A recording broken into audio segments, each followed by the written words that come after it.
Paano mag-clear ng Google History sa ating mga cellphone? May nag-comment po kasi nito guys sa ating comment section. Ito po ang comment niya. Ganito lang po ang pag-delete ng mga history sa ating mga Google account, sa ating mga phone. Ngayon guys, open lang natin ang Google Chrome.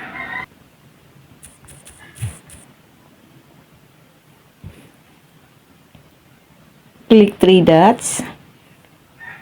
Click History.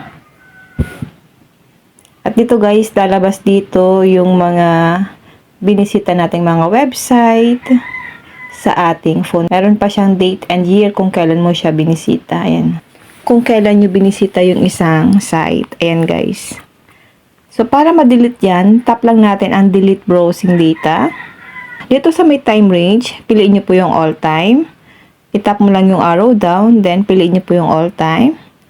Then tap nyo po ang delete data.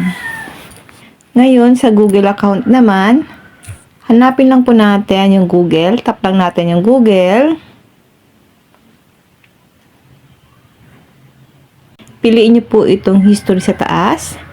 Dito naman guys, lalabas naman dito yung mga sinearch natin sa ating Google. Meron po siyang time. Kung anong oras po kayo nag-search sa inyong mga Google. Ayan guys, meron din siyang date. Ayan.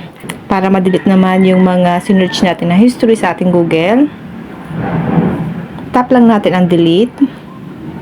Piliin nyo po ang delete all time. Tap next.